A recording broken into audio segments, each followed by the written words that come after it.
David Hume's Enquiry Concerning Human Understanding, from Section 5, A Skeptical Solution, to the doubts that Hume had raised in Section 4.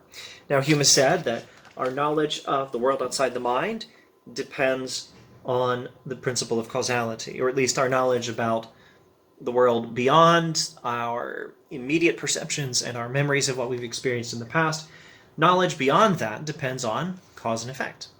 And knowledge of cause and effect depends on the principle of induction and the principle of the uniformity of nature, the principle that we can reason about the world where we have not experienced it from that which we have experienced. We can reason about what we have not experienced from what we have experienced.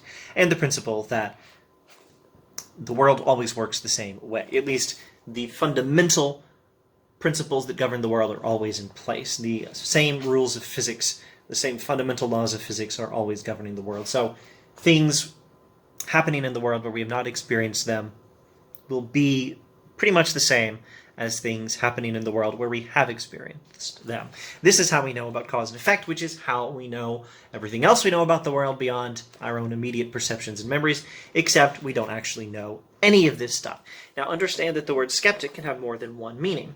Anyone who says Hume is a skeptic about causality is misunderstanding Hume rather badly if by skeptic that person means someone who disbelieves. Hume is not disbelieving in causality.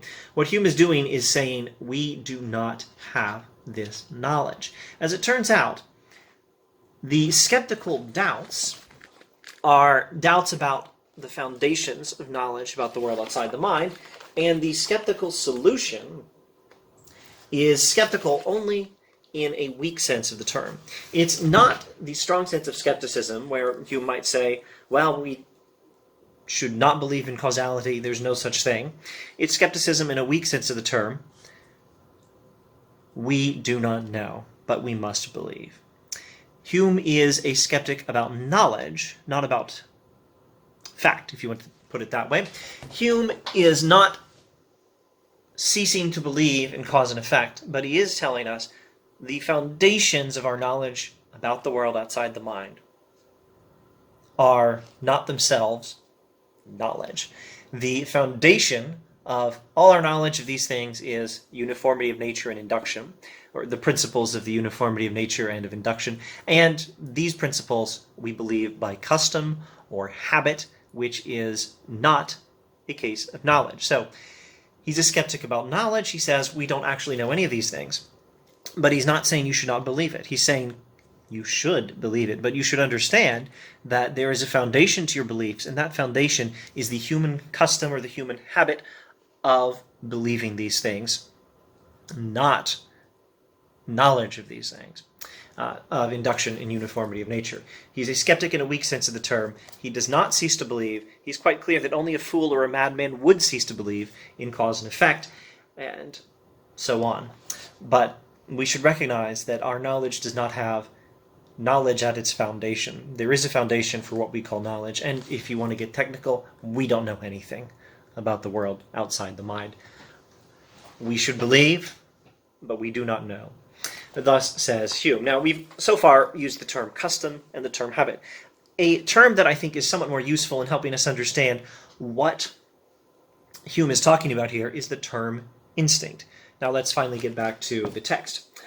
We are in part 2 of the skeptical solution of these doubts, that's to say part 2 of section 5. Hume says, all these operations, that is to say these operations of the mind, all these operations are a species of natural instincts which no reasoning or process of the thought and understanding is able either to produce or to prevent. This custom or habit by which we believe in the uniformity of nature and believe that we can reason about the world from what we have experienced to what we have not experienced, reason about what we have not experienced from what we have. These beliefs are a human custom and a human habit and a human instinct, thus to believe.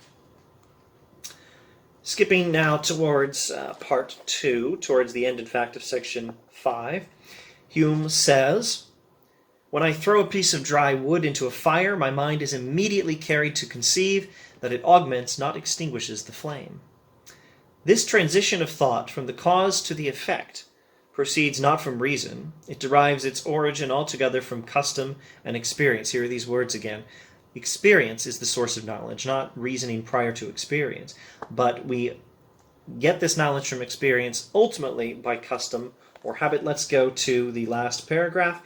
It is more conformable to the ordinary wisdom of nature to secure so necessary an act of the mind by some instinct or mechanical tendency, which may be infallible in its operations, etc., etc. As nature has taught us the use of our limbs, etc., etc., so she has implanted in us an instinct, which carries forward the thought in a corresponding course to that which she has established among external objects. In other words, Hume thinks we really ought to believe in cause and effect. And he thinks that cause and effect really do work in the world outside the mind. Nature has them there. The world, the laws of physics involve cause and effect, and that's just the truth. But we can't know that for sure. We believe it by means of an instinct. And this human custom to believe, or this human habit of thus believing, is in fact fundamentally an instinct implanted in us by nature. The source of human knowledge, the world outside the mind, is merely the instinct to believe in the legitimacy of inductive reasoning and in the uniformity of nature.